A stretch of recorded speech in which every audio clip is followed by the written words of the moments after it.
Hello friends, আজকে আমরা TLM institute of health science and রিসার্চের ব্যাচেলর অফ ফিজিওথেরাপি কোর্সের ফি স্ট্রাকচার নিয়ে আপনাদের সাথে আলোচনা করব। হুম, কত কি ফি স্ট্রাকচার আছে এবং হোস্টেল ফিস কত রয়েছে, অ্যাকোমোডেশন ফি, নানা ধরনের যে আরও ফি রয়েছে এবং পুরো কোর্সটা কমপ্লিট করতে আপনাদের কত খরচা পড়বে টোটাল।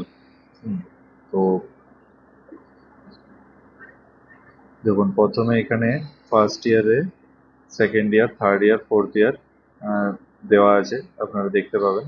এখান থেকে আপনারা দেখে দিন, যেমন অ্যাপ্লিকেশন ফি রয়েছে, admission fee, development fee, ID card and uniform, cultural and sports fee, stationery academic materials fee, laboratory fee, clinical training, hospital posting fee, skill enhancement, workshop fee, industrial visit, library, annual academic fee. তো এইসব জিনিস প্রত্যেকটা কলেজেই থাকে। তো এখানে দেখুন, first ইয়ারে ম্যাক্সিমাম যে ফিগুলা রয়েছে, সেকেন্ড ইয়ার, থার্ড ইয়ারে সেই সমস্ত ফি আর লাগছে না। যেমন অ্যাপ্লিকেশন ফি ওয়ান টাইম, অ্যাডমিশন ফি ওয়ান টাইম, এগুলো ওয়ান টাইমই লাগে। ডেভেলপমেন্ট ফি অ্যান্ড তারপরে বাদ বাকি এগুলো কোনো ইয়ারে লাগছে, কোনো ইয়ারে লাগছে না। অ্যান্ড নেক্সট হচ্ছে কস্ট অ্যান্ড ডিপোজিট, যেটা রয়েছে 20,000। এটা রিফান্ডেবল আছে যখন আপনার কোর্স কমপ্লিট হয়ে যাবে। তো টোটাল কোর্স ফি হচ্ছে 3,67,000। অ্যান্ড আদার্স আরও কিছু ফিস রয়েছে যেগুলো ইউনিভার্সিটির উপর ডিপেন্ড করবে, West Bengal university of health সায়েন্সের উপর, কারণ কলেজটা সেই ইউনিভার্সিটিতে অ্যাফিলিয়েটেড। যেমন ইউনিভার্সিটি রেজিস্ট্রেশন ফি, যেটা অ্যাপ্রক্সিমেটলি 2,500-এর মতো হয়, যেটা ওয়ান টাইম রেজিস্ট্রেশন, পুরো 5 বছরের জন্য এটা ওয়ান টাইমে ফি লাগে। আচ্ছা, মার্কস কার্ড ফি মানে মার্কশিট ফি, ট্রান্সক্রিপ্ট ফিজ রয়েছে, কনভোকেশন ফি, প্রভিশনাল সার্টিফিকেট ফি। প্রভিশনাল সার্টিফিকেট যেটা লাস্টে দেওয়া হয় সেটা কনভোকেশন ফি, মানে যে কলেজ থেকে যে কনভোকেশন করানো হয় যখন আপনার ডিগ্রি কমপ্লিট হয়ে যাবে, পুরো ইন্টার্নশিপের পরে 5 বছর পরে। তো এইসব জিনিস রয়েছে। আর তারপরে এখানে রয়েছে কিছু ইনস্ট্রাকশন বলা আছে, যেমন আহ, দেখুন এখানে আহ, যে সমস্ত ইনস্ট্রাকশন রয়েছে, এইসব ইনস্ট্রাকশনসগুলো আপনি যে কলেজে অ্যাডমিশন নিন, এগুলো কিন্তু প্রায় সব কলেজে একই রকম থাকে।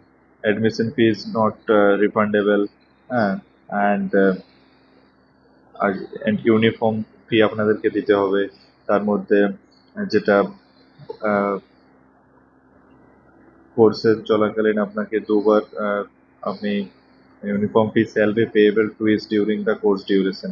However, purchase of new uniform is not mandatory. হ্যাঁ, আপনার যদি ইউনিফর্ম ফার্স্ট ইয়ারে নিলেন, যদি ঠিকই থাকে তাহলে নেওয়ার দরকার হবে না সেকেন্ড ইয়ারে।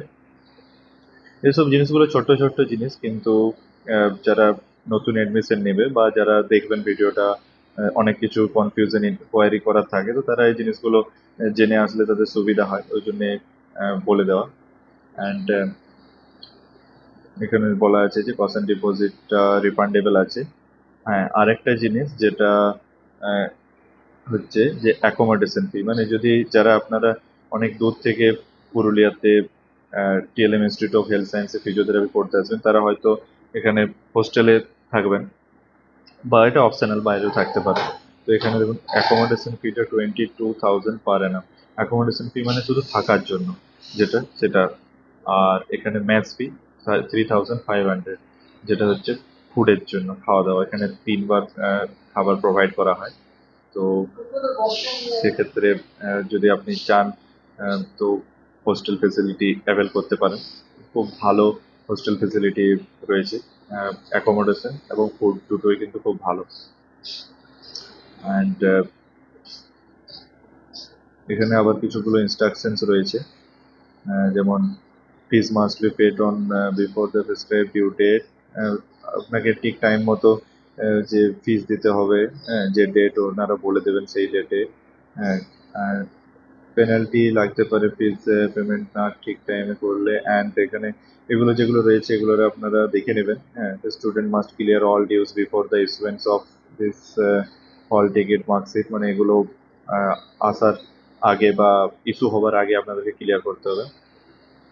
আর এখানে একটা কন্ডিশন বলা আছে যে এই ফি স্ট্রাকচারটা 26-27 সালের জন্য, মানে পরবর্তীকালে চেঞ্জও হতে পারে।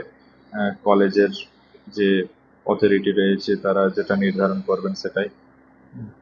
অ্যান্ড অ্যাডমিশন এখানে বলা আছে যে অ্যাডমিশন ফি নন রিফান্ডেবল, যেটা আপনার 20,000 রয়েছে সেটা, অ্যান্ড অ্যাপ্লিকেশন ফি, এই দুটো। মানে আপনি অ্যাডমিশন নিলেন কিন্তু মানে ফার্স্ট ইয়ারের ফি পেমেন্ট করেননি হয়তো, তাহলে সেক্ষেত্রে আপনার যে 20,000 আর অ্যাপ্লিকেশন ফি 2,000, এই দুটো ফি কিন্তু আপনি আর রিফান্ড পাবেন না। বাকি যদি আপনি ফার্স্ট ইয়ারের পেমেন্ট করে দেন কিন্তু পরে কলেজ রেজিস্ট্রেশন হওয়ার আগে পর্যন্ত যদি আপনি ছাড় দিয়েছেন, সেক্ষেত্রে আপনি রিফান্ড পেতে পারেন, তাও আবার কিছু ওটার মধ্যে বাদ যাবে। তো এই ছিল 2026-27 সালের ফি স্ট্রাকচার। যদি আপনারা কেউ ইন্টারেস্ট থাকেন অ্যাডমিশন নিতে, তাহলে অবশ্যই কমেন্ট করে জানাবেন, এবং কন্ট্যাক্টের লিঙ্ক ডিটেলস সমস্ত কিছু দেওয়া আছে ডিসক্রিপশনে বায়োতে, তো আপনারা কন্ট্যাক্ট করতে পারেন। And thank you.